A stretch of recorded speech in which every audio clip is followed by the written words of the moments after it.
Muy buenas tardes a todos los presentes, gracias por asistir a la fiesta del libro. Y Fernando, es un gusto poder tener la oportunidad con usted. Hemos coincidido en las ocasiones anteriores, gracias a un escritor, bueno, que para descanse, Orlando Cuellar Castaño, que gracias a sus obras, gracias a todo, entonces pudimos conocer también la obra de Shelley.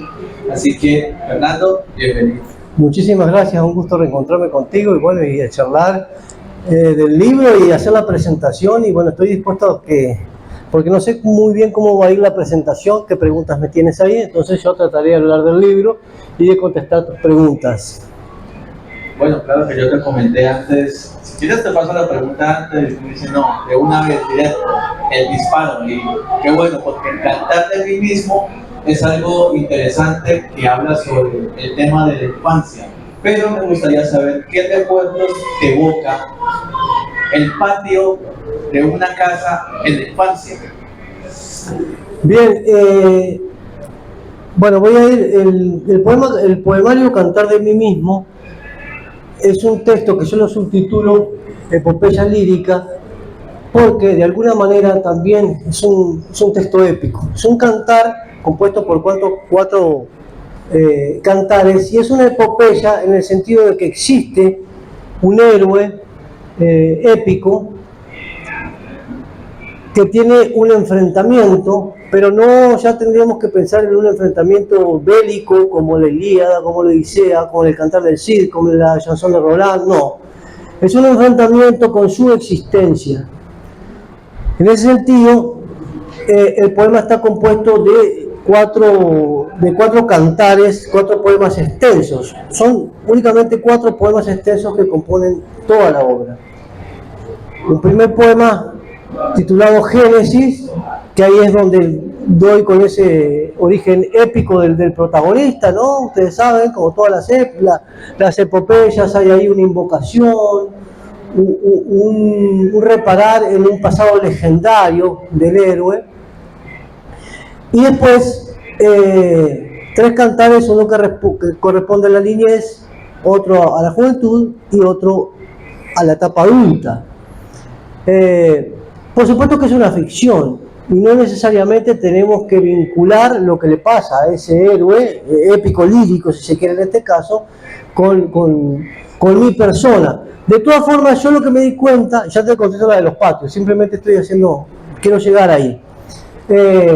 Yo me di cuenta que los poemarios anteriores, el primero es de 2013, Poesía de los pájaros pintados, el segundo es de 2015, Muelles de la palabra, el tercero del 2018 se llama Las flores del tiempo, y el que presenté en el 2021, Cuerpo vivo que va cantando. En esos poemarios, aparte de algunas temáticas fundamentales que aparecían en mi poesía, que son como los pilares de mi poesía, que yo no los elijo, son los temas que me invaden, que me convocan, como el tema del tiempo, el tema del lenguaje. El tema existencial también está presente.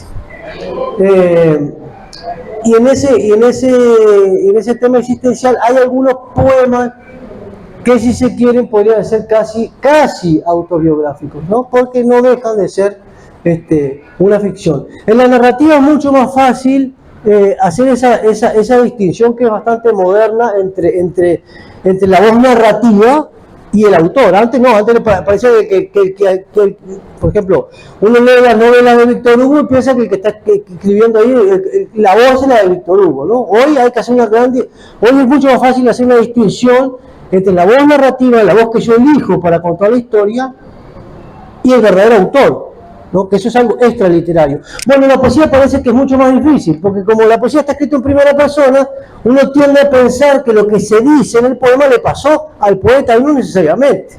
Yo puedo escribir un poema de amor sin estar enamorado, puedo escribir un poema de violencia siendo pacifista, en fin, yo puedo elegir una voz lírica que sea ficcional. No es exactamente el caso porque hay un trasfondo que realmente es vivencial, es existencial, me pasó a mí, pero no es exacto como están en las poesías. Y los patios, bueno, y sobre todo lo que tiene que ver con la niñez, los patios para mí fueron muy importantes. Fueron muy importantes porque quizás es donde uno empiece a conocer el mundo. Hoy las casas han cambiado mucho. Hoy tener una casa con un solar, con un patio grande es prácticamente un lujo. Pero yo me crié en una casa, en mi casa había un patio grandísimo, la casa de mi abuela también. En las dos casas que viví tenía patios. Incluso digo en un poema ahí, todas las infancias son recuerdos de un patio vasto como la noche y más largo que la vida. En mi verde infancia, los patios de la memoria se continúan y llegan hasta esta página como los robles de la cabaña del monte hasta el terciopelo de aquel alto sillón. Ahí hay una frase que se la robo directamente a Cortázar del terciopelo del alto sillón, de continuidad de los parques cuando el hombre está leyendo la novela. Pero le robo también a Cortázar el hecho de la continuidad, porque uno empieza a leer continuidad de los patios y no sabe cuándo está leyendo realmente la primera ficción, la del hombre que está leyendo la novela, y lo que sucede en la cabaña del monte, que es la segunda ficción, simplemente porque esos patios se continúan, los parques, perdón, se continúan, ¿no? Por eso se llama continuidad de los parques. En la memoria, los patios de la infancia también se continúan.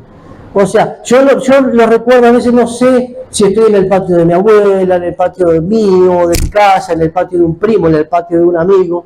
Todos los patios son un gran patio que se continúa y llegan hasta esta página, así como los robles, que eran lo que continuaban las dos ficciones en Cortázar, ¿no? Háblate un poco sobre, mencionaste el Génesis. El Génesis se puede interpretar como principio y fin, que puede ser en algunas partes algo bíblico, pero hay algo interesante. Mencionando la infancia, mencionando un poco los principios, la luz se puede encontrar a través del Génesis, como se menciona en la parte del libro. Bueno, la luz se puede encontrar a través de todo el poemario, ¿no? Yo no lo pensé de esa forma. Ahora la pregunta, por eso yo quería que tú me preguntaras directamente sin que yo pensara la respuesta, porque las respuestas así inmediatas son como mucho más sinceras, ¿no? Yo lo que veo que la poesía mía no es una poesía de la noche, por ejemplo. No es una poesía de la bohemia, por ejemplo. No es una poesía del alcohol. Es una poesía del día.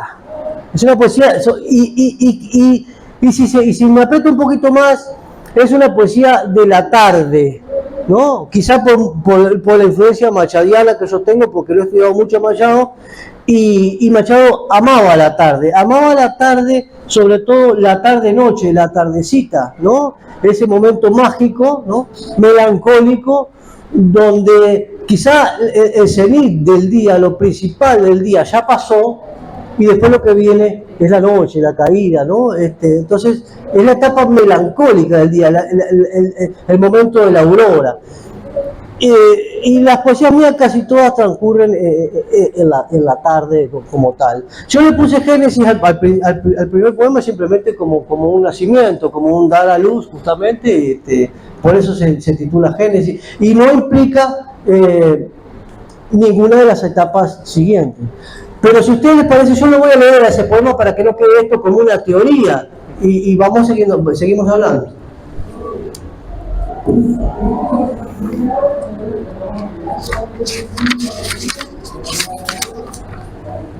Dame un segundo que... Bueno, vamos a tratar de leerlo con esto, si no me lo cambio. Si puedo leerlo con esto... Bueno. Génesis. Canta, joven Dios, patrón de la poesía, la gloria de tus descendientes. Desde la del Esculapio, posible nombre mío, hasta la del gran Zoilo, médico, poeta y valeroso caudillo de la patria. Sean todos tus laureles cual los brazos de Dafne, para este bardo amigo, raíz que hoy ilumina el verso que lo honra. Este canto apócrifo y antiguo es la existencia de un niño en soledad. La voz de un patio soleado, lleno de plantas y árboles frutales, donde palpita gozoso el universo y hace danzar las flores con su brisa lejana. Hay tanto silencio en el suspenso, en este asombro aristotélico ante las cosas, que el amor se reduce al cobijo de los árboles y al diamante que deja al pasar un caracol. Yo soy el niño que está vivo y se canta con esta lengua amada de mis antepasados, que no fueron raíz de este sueño de versos, pero sí el justo barro donde sopla la vida. Poeta de un río negro, donde pintados pájaros nacidos para volar hasta la muerte se detienen a veces en muelles de palabras y en las flores de un tiempo, en un patio interminable. La soledad buscada, necesaria, del niño a plena luz, la del lenguaje cósmico donde lee el poeta, vive conmigo incluso en medio de la noche y lleva por el mundo mis perfumes de siesta, cuando ya nadie duerme y tiemblan las estrellas. Soy un poeta con los sueños intactos y con la certeza de que mi canto apócrifo y antiguo es la existencia de un niño en soledad. El espíritu se movía sobre la faz de las aguas, arrastrando barcos de la vieja Europa, el mismo que con su aliento empujó las chaladas de mis abuelos sobre las costas del Río Negro. Allí, al rumor de esas orillas, estaba el llanto, dormido, agazapado en las tinieblas del todo. Estaba la punta de un ovillo que rodaría las calles grises del barrio oeste y de todos los barrios de la ciudad coqueta. Allí, junto al aroma de los eucaliptos del río y los acordes de las veredas del barrio, nació sin falsos pintoresquismos el estilo de mis versos. Más allá del hierro forjado del zaguán y del tul de la puerta cancel, tras el viejo escritorio de roble con su Quijote, su Sancho y sus cuadernos, el aroma atemporal de los jazmines en un patio de conejos y de pájaros con enanos roídos por el tiempo. Allí, ahora lo sé, en esas tierras de la memoria germinaba sin saberlo la poesía. Es el reinado antiguo del jazmín y de la rosa, del tic-tac de las gotas repetidas, apenas interrumpidas por la lluvia.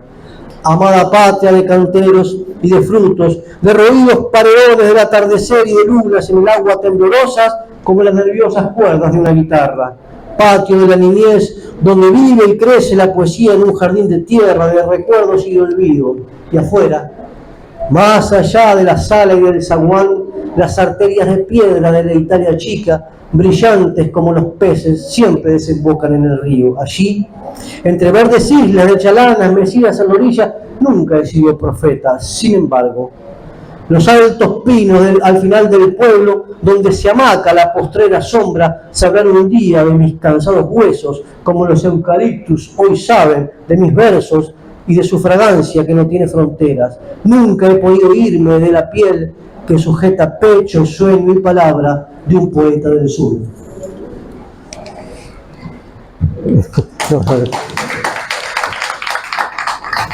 Y ahí en este primer epílogo que comenzaste con el tema de las respuestas, que me pareció interesante, que al momento de crear ese génesis, no es necesario que de pronto, si alguien escribe odio, puede expresar odio, puede emanar un poco de inspiración. Pero hay algo que me mantiene curioso sobre el río de sangre, y eso es algo que la verdad muchos se preguntan. En su literatura es necesario convertir un río de sangre sin expresar violencia, sin expresar un tanto diferencias. ¿Pero de dónde saca el río de sangre? El río de sangre es algo sobre cómo se caracteriza metafóricamente en lo que siente la persona. De pronto, algún tipo de violencia, algún tipo de rabia, y el río puede ser no solo las lágrimas de la impotencia. Eso. Bueno, yo creo que eso no se ve en mi poesía. Yo no creo que haya algún poema que yo me detenga en el tema de la violencia, o en el tema del rencor, del odio. No es porque yo me lo proponga deliberadamente. Quizá como que no me seduce mucho el tema. Quizá también me pasa porque podría ser como una herramienta de lucha, de denuncia frente a ciertos temas, pero no es la postura que de alguna manera yo he tenido frente al hecho literario. Lo veo también lo podemos ver también en los libros de ensayo. No hay ningún artículo mío, ningún ensayo mío, un ensayo o artículo, en los que tú puedas ver una crítica destructiva hacia alguien. Porque no me mueve, por supuesto que leo libros que no me gustan, ¿no? Pero yo podría tener una postura, si se quiere, marketinera frente a esto. Vamos a poner, por ejemplo, que yo haya leído el libro, qué sé yo, en agosto nos vemos de 100 años de soledad, de Gabriel García Márquez, y no me haya gustado. Yo podría escribir una crítica destrozándolo o diciendo es una sombra de lo que fue 100 años de soledad. No me mueve escribir eso. Solamente me mueve escribir lo que me gusta, lo que me apasiona. Porque yo creo que, por ejemplo, en los ensayos, ¿no? Estamos hablando de la poesía, pero en los ensayos, el género ensayístico es otro género de ficción también, es tan literario como un cuento, una novela, y si a mí no me gusta la obra, no me despierta decir algo. Un poco eso pasa con el tema por ejemplo, de la violencia. Yo no he escrito nada acerca de la violencia, acerca de la trata de niñas, acerca de nada de esos temas. Hay otros poetas que sí les gustan esos temas, bueno, y escriben sobre eso. Significa que la esencia que usted emana es como una dualidad de la vida, algo más positivo. Bueno, yo creo que hay una visión positiva de las cosas, hay un mirar esperanzador, ¿no?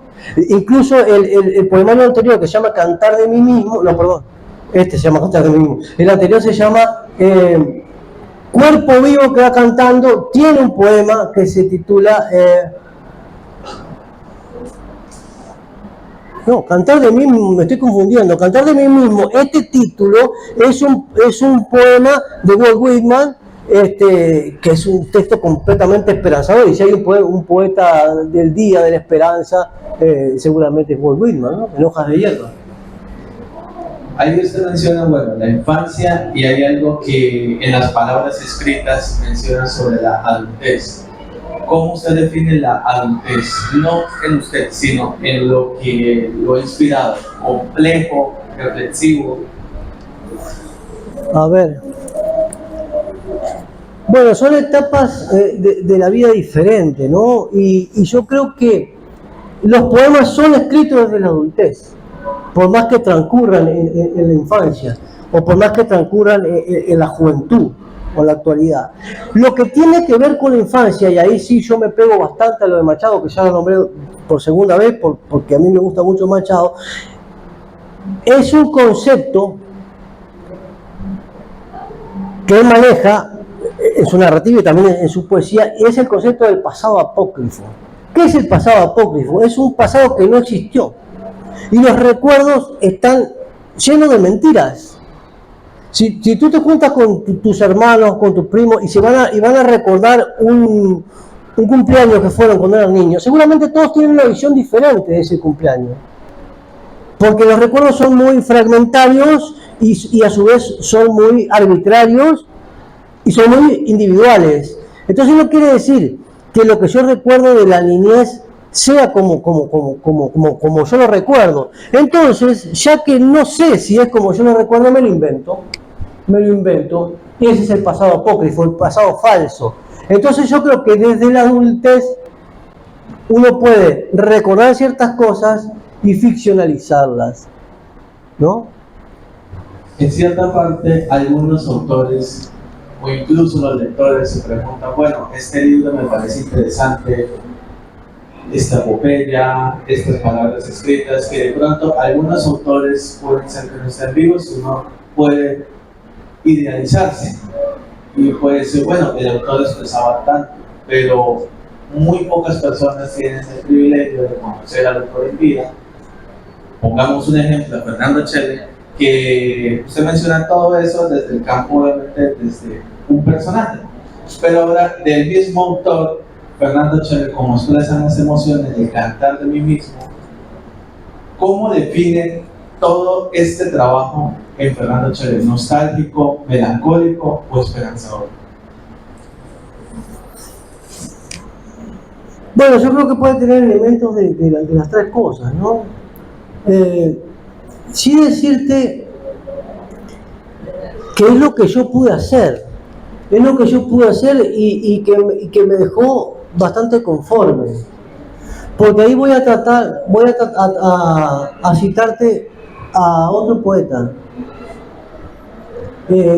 a la rima 1 de Gustavo Adolfo Bécquer, cuando él dice: yo soy un himno gigante y extraño que anuncia la noche del alma una aurora, y estas páginas son de ese himno cadencias que el aire dilata en la sombra. Bueno, sigue, pero quedémonos ahí. Tomemos como el himno gigante el hecho poético que precede a la creación. Eso es gigante y es extraño, no tiene una forma. Ahora, si yo quiero escribirlo, voy a tener que recurrir al lenguaje. ¿Y cómo es el lenguaje?, dice Becker. ¿Cómo es el idioma? Rebelde y mezquino, domando el rebelde y mezquino idioma. Tengo que, por supuesto, eso se le decimos a los muchachos en el colegio, traten de leer, traten de incorporar palabras, tener un lenguaje amplio, no para hablar florido, ni mucho, sino para aprender la realidad, para poder expresarse con solvencia. ¿Por qué? Porque es imposible. El hecho poético, uno puede hacer algo. Por eso dice Becker, de ese himno gigante, ¿qué son estas páginas? Ya el hecho de hablar de páginas, porque el himno es una composición musical, sublime, que comprende música y texto, y eso bajarlo a páginas, además que el himno es uno, y las páginas son muchas. ¿Qué son estos poemas de ese himno? Cadencias. La cadencia es lo último, lo que va a quedar. Y a su vez esas cadencias se dilatan en la sombra, se pierden. Entonces, ¿qué son los poemas? De todo lo que yo puedo decir, de todo lo que yo quisiera decir. Apenas cadencias que se dilatan en la sombra, es una cosa mínima. Bueno, a mí me pasa lo mismo. Yo he tratado de decirlo en este poemario y creo que logré más o menos lo que yo pretendía, ¿no? Aunque la expresión completa nunca se puede, ¿no? Porque para seguir con Becker, él le decía en este caso a la mujer amada, yo para expresar el sentimiento tendría que tener un lenguaje que fuese a un mismo tiempo suspiros y risas, colores y notas.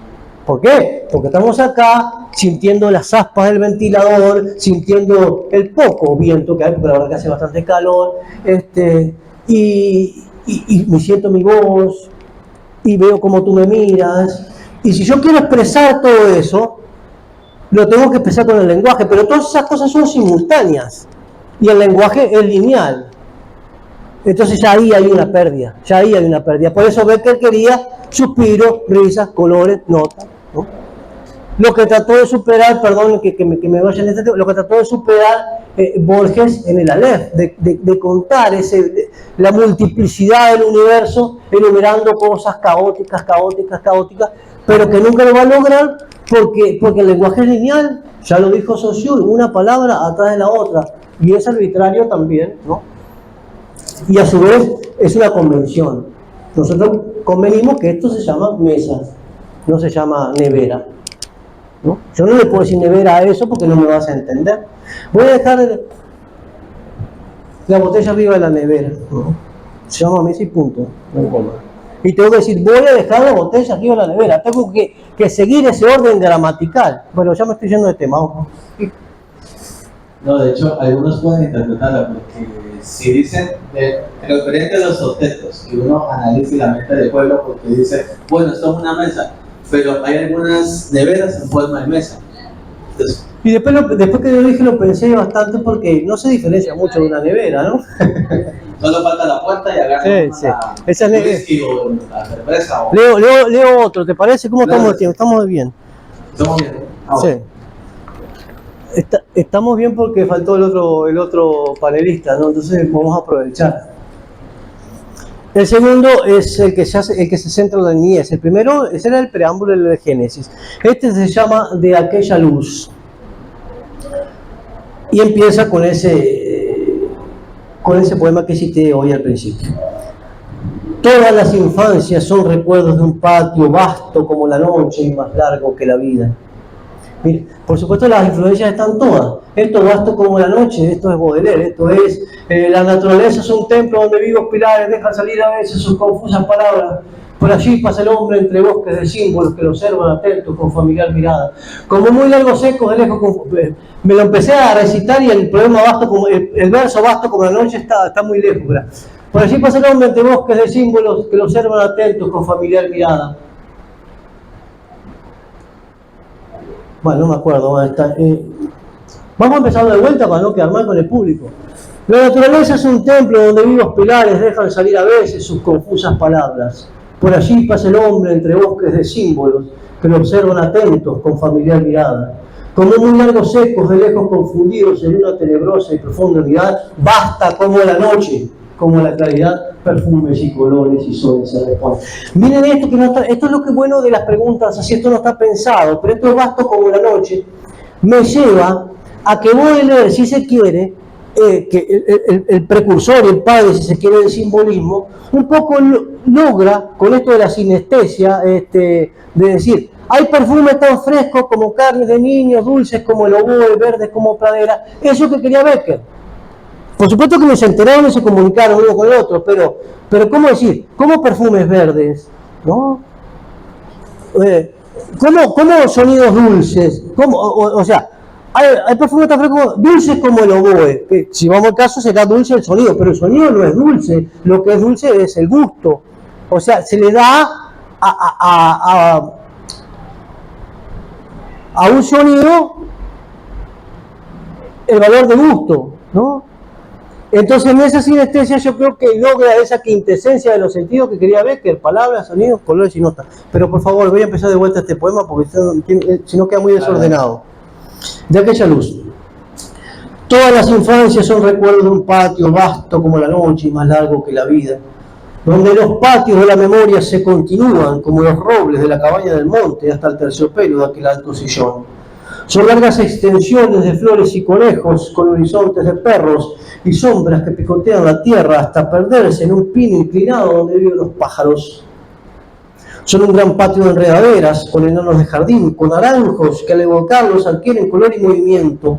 Todas las infancias son recuerdos de un patio vasto como la noche y más largo que la vida. Ya estaban las palabras en el patio de mi abuela. Me precedieron y me sucederán. Caracol, con su diamante contenido en un sólido espiral, se arrastrará por siempre como un día de lluvia sobre los paredones. Rosa es roja y estalla la tarde llena de pétalos como una dalia, así de redonda, así de luna llena, de noche despejada. La palabra veneno, en cambio, no tiene luna, está llena de espinas. Todos los árboles del mundo viven contentos y se agitan como las cometas sobre los muros en la palabra hoja y en la isla. Ese otro gran patio en la memoria, la triste luz del amanecer arrulla las chalanas solitarias de la orilla, ajenas al final del dichoso carnaval y a los anzuelos bamboleantes en el fondo del río. Hay un dolor de aurora alcoholizada, una herida de vida en opulencia ante otras vidas que despiertan y gozan lejos del patio de canarios enjaulados y semillas de frondosos paraísos donde vive el abuelo. Allí, en el cerro, hay un patio donde nació el olor de las primeras gotas en la tierra, donde la poesía me junta con mi abuelo, a pesar de que el río siga siempre corriendo en una permanencia donde habita el milagro.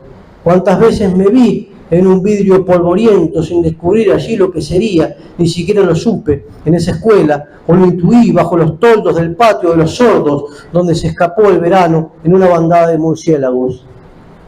La anacrónica cinta azul de mi cuello, brillosa, arrugada, ordinaria, hoy tampoco es un moño y cuelga como corbata, como los murciélagos, antes de la impertinencia. Quizás ellos, en venganza, se llevaron en sus alas los colores, porque aquí, en el gran patio de los bancos, recostados a salones de padre de la patria olvidado en el oscuro fondo, todo es un agua gris que encharca la memoria. Sin embargo, en el salón de canto, donde celebra el piano y danzan los pañuelos José Gervasio Artigas, desde la meseta en su criollo castaño mira pensativo el Uruguay. No el río, sino el cielo azul que viaja y trae un llanto, un quejido triste y dulce como el del pozo de una guitarra en la peluquería del barrio, donde debo esperar, pero no importa, gozo de otro tiempo y del asombro como de un pan recién horneado. En la pared principal, entre los espejos, enalteciendo tijeras, peinillas y navajas, Carlos Gardel como un prócer del arte popular.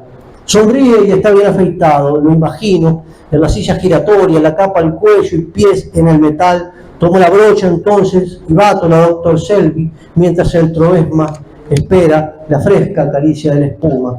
Deslizo con cuidado la navaja por el rostro del mago que se llena de pelos y grumos de jabón hasta dejarlo limpio para que cante un tango. Cuando llega mi turno de ir a cortarme el pelo, el rey está más joven y parece un zorzal.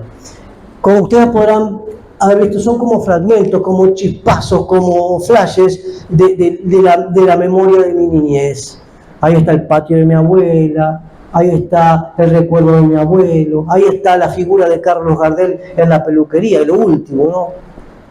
Yo iba a una peluquería que quedaba a la vuelta de mi casa y entrar a esa peluquería, la figura de Gardel es como la de un prócer del arte popular realmente, ¿no? Te puedes subir a un colectivo y está la foto de Gardel, vas a una peluquería y está la foto de Gardel.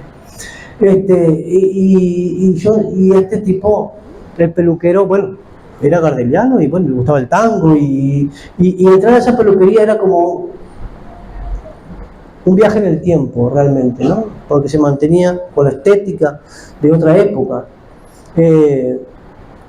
Y bueno, y todo eso, esos flash de cosas, ¿no?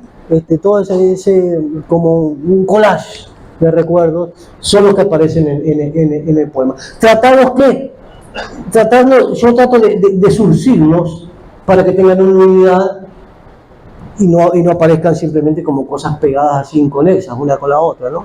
¿Qué es lo que tienen en común? La voz, es la misma voz, que es la misma voz del poema Génesis y que es la misma voz de los otros poemas. Por eso hay un héroe ahí, todo escrito en primera persona, y la voz siempre sigue siendo la misma, que se repite en los distintos cantos. Ahora hay un tema que me pareció súper chévere en el libro y que de pronto me preguntarás, pero yo sé que lo vas a poder analizar, es la transformación del naufragio verde. ¿Qué significa? Bueno, el naufragio verde de la pradera. Bueno, me gustó jugar con esa imagen, si se quiere, simbolista, ¿no? De ver el campo como un gran mar, ¿no? Ese poema que se llama Campo, que aparece, no, es un fragmento, no sé en cuál está. Y jugar con eso, de correr los significados, relinchan las ancas de los caballos. Los que relinchan son los caballos, no son las ancas, ¿no? También eso es como muy borgiano, ¿no? Las estudiosas lámparas, ¿no? Exacto, ¿no? Eso, jugar con eso, ¿no? Y el naufragio verde de la pradera es ver la pradera como un mar. Y si uno mira una pradera ondulada, es un mar verde, ¿no? No tiene más razón que esa, jugar con las metáforas, jugar con las imágenes y jugar con la poesía cercana a la naturaleza. Ahora cuando lea el poema seguramente va a aparecer eso, ¿no? ¿Cómo estamos de tiempo? Estamos bien, leemos. ¿Tenés alguna otra pregunta? Bueno, entonces voy a leer el tercer poema y después leo el cuarto. Cuando terminemos, sí, Darío. Listo. El poema y... Bueno, entonces leo el último, que es el mismo. Pero yo digo, ¿cómo ha definido todo tu trabajo en una palabra? Y ya. ¿Cómo? ¿Cómo define todo el trabajo en una palabra? En tu perspectiva, como escritor y yo por decirlo. Es indefinible, no sé, lo tendría que definir otra persona. Yo lo hago y que lo defina otro. No, me parecería, si te digo buenísimo, sería de una soberbia tremenda. Y no podía decir, y que tampoco creo que sea buenísimo, como te dije recién. Traté de hacerlo lo mejor posible, ¿no? Entonces, eso. Este se titula Palabra Escrita, es el poema que cierra el poemario. Estas madreselvas del jardín, en flor como en el tango, y tupidas como las rimas, son en cambio las de la vida. Son otras y las mismas porque es igual y otra la pared, y yo también soy otro siendo el mismo. Están bajo ese eterno cielo, con su luna, su estrella y su misterio, que al mirarlo recuerdo los versos del poeta, todo es lo mismo y no es lo mismo. Sin embargo, todavía en el patio las hojas murmuran con el viento, algunas al desprenderse de las ramas caen arrítmicas y silenciosas, esquivando invisibles, como esas mariposas que entregan al río su tiempo de serpentina. Todavía en la falda del cerro, mi abuelo toma mate silencioso como una sombra bajo el árbol donde viven los pájaros, donde sus manos viejas de animal manso, rugosas como los troncos, se encaprichan en componer las mañanas. Todavía remonto las casas del barrio en esa cometa que construyó mi padre, desde donde veo el lomo brillante y sin ramas del tiempo disiparse lleno de luz, lleno de ojos, lleno de gritos. Todavía al invierno lo bebo con el vino de la amistad alrededor de una mesa con pan, humo y carcajadas, donde la belleza natural de lo trivial y de lo corriente hace su imperio. Todavía los plátanos cabecean en la plaza, cubren el banco donde me miro en sus ojos, donde escribo estas páginas. Y en la isla, la nave en llama del horizonte, con su hoguera de pájaros y de peces, es un requiem por la luz. Espejo celestial de los fuegos mortales que los hombres levantan en la arena como alto tributo a la amistad. El sueño de la temprana noche crece entre los eucaliptus que danzantes sombrean en el altar de hierro en la carne colocada. Lejos, la ciudad con sus perros, ajenas al noctámbulo culto de vinos y de estrellas, comienza a descansar. Pero desde los vidrios de aquella habitación donde las antenas de la chata ciudad se veían igual a esqueletos de pescados con boinas vascas de oscuras golondrinas, yo soñé la partida.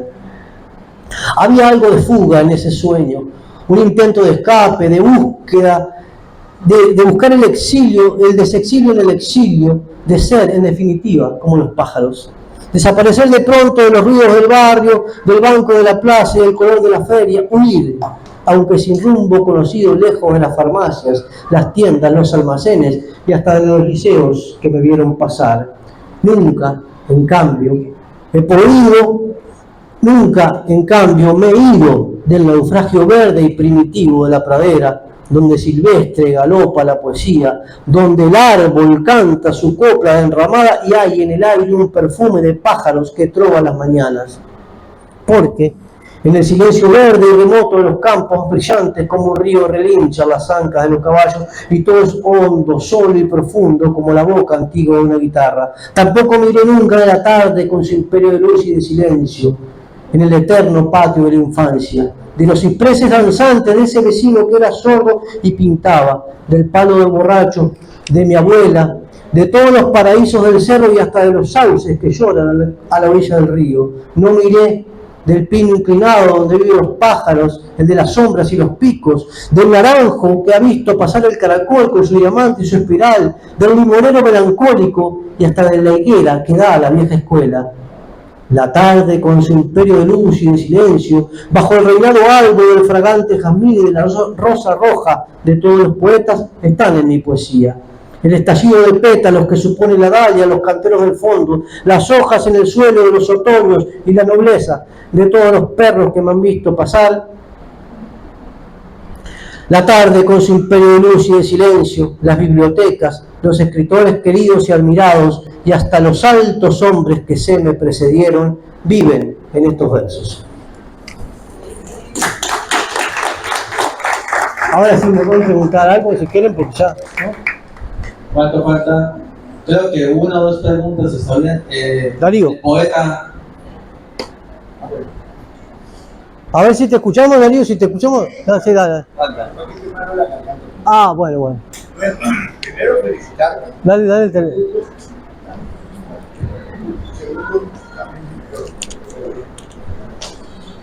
Bueno, primero felicitarte, muy lindo. Segundo, muy contento de haberte encontrado de nuevo. Hace como 10 años no nos veíamos. ¿Sí? Y tercero, te voy a hacer una pregunta. Es así, esos $7 millones. A ver. ¿Qué hace? ¿Qué siente? ¿Cómo se siente tocado o no tocado un hombre uruguayo, un país que fue durante mucho tiempo un oasis de paz, salvo en la época de los Tupamaros y eso, en un país, en dos países? Tú estás a 5 minutos de Venezuela, que están viviendo lo que están viviendo. Bien, yo te voy a hacer Bueno, primero también, muchas gracias Darío y un gusto reencontrarme contigo. Darío lo conozco desde hace muchísimos años, uno de los grandes escritores de literatura infantil. Ha surcado por todos los géneros, ¿no? Pero digamos que la literatura infantil es por lo que más se lo conoce. El tema venezolano, el tema colombiano, sin duda que son temas muy importantes y que a uno lo preocupan mucho y siempre están presentes en la cotidianidad. Pero yo te mentiría si te digo que yo he sido víctima de cualquiera de esos dos temas. Yo lo he vivido, te soy completamente sincero, yo nunca he vivido ninguna instancia de violencia aquí en Colombia, un país que ha sido signado por la violencia. Yo me he movido con esto de la literatura felizmente. Tú lo sabes, por todo el país y yo no lo... Entonces, lo veo con mucha preocupación, pero lo veo como algo ajeno. Lo veo como puedo leer un conflicto que pase ahora, qué sé yo, en Rusia, cuando está pasando acá al lado. Quizá esto parezca un poco distante, un poco frío, pero porque es la verdad. Es la verdad, yo no es... Si lo sientes así, pues, Sí. ¿no lo sientes? No es que yo lo sienta así es como lo he vivido. Sí. Ramón, que está atrás. Ramón, está.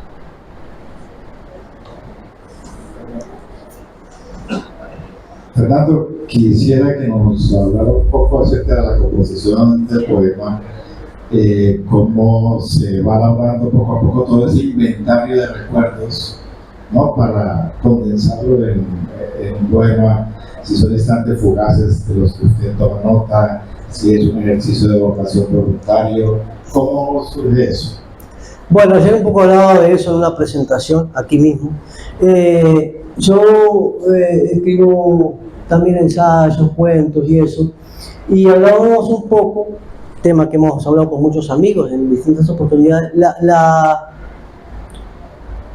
la disciplina que puede llegar a tener un escritor o la actitud frente al hecho literario que puede llegar a tener un escritor, ¿no? Yo daba el ejemplo de Onetti, que escribía desde la cama y cuando se le ocurría y no tenía una rigurosidad, y de Vargas Llosa, por ejemplo, que él dice que escribe como un oficinista, él se levanta y se va, escribe de 8 a 12, así.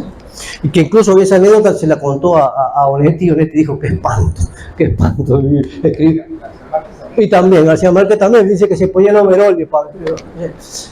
Bueno, pero yo, llevando a eso, hay géneros literarios o disciplinas dentro de la literatura que sí son susceptibles de tener esa conducta. Por ejemplo, los ensayos, ¿no?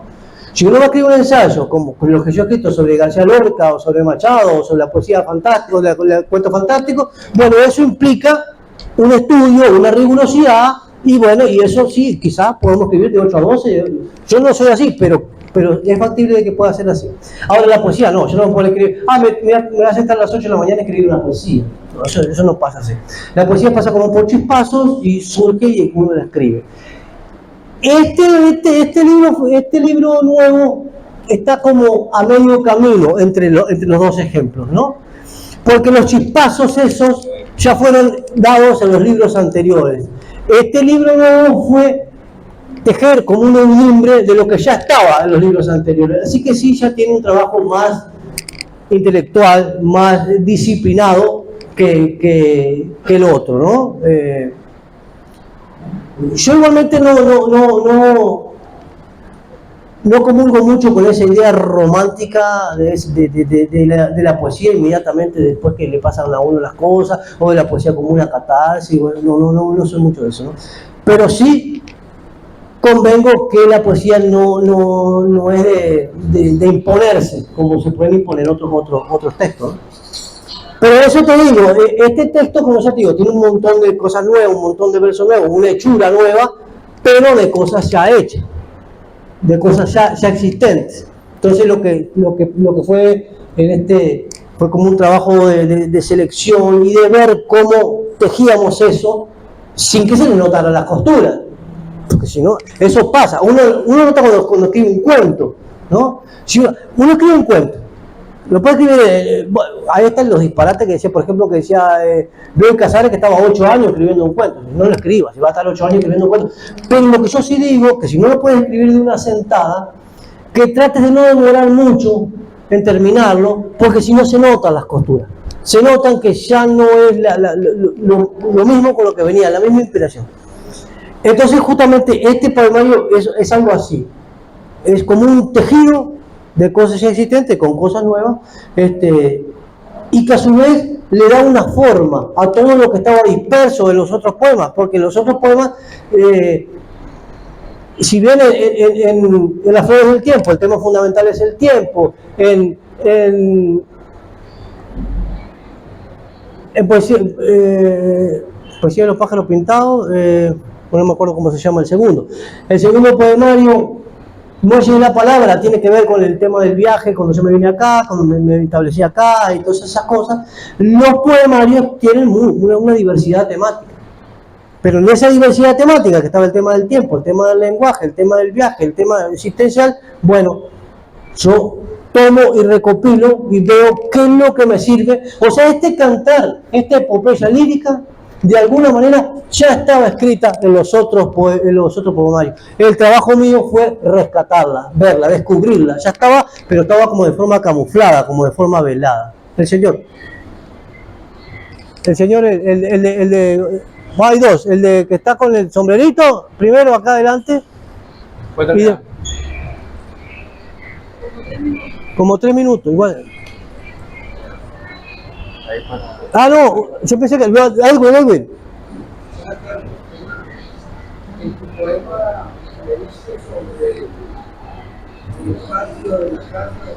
Sí. Sí. No te escuché la última parte.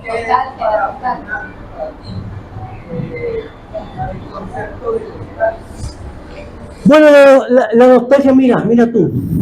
A ver cómo podemos definir la nostalgia. La nostalgia está situada en el pasado y es un trago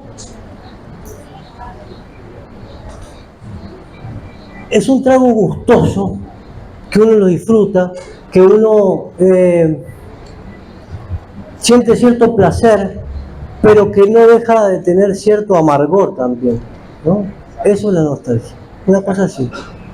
Yo entendí en el último que leíste que como quería escapar, salir del sitio, pero después por el tiempo hay esa añoranza, esa tristeza, ese recuerdo de la afuera, de la pradera, de todo.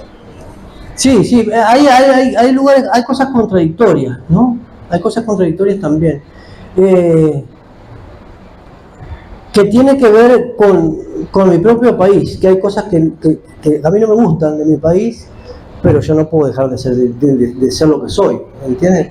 Entonces yo, lo que decía hoy de Machado, me invento un país, me invento un pasado, una niñez que no está lejana de la realidad, pero que sí que está idealizada, una cosa así. Bueno, un agradecimiento especial a nuestro autor Fernando y a John Jairo. Un fuerte aplauso, por favor. Muchas gracias a todos por acompañarnos. Gracias, Jairo.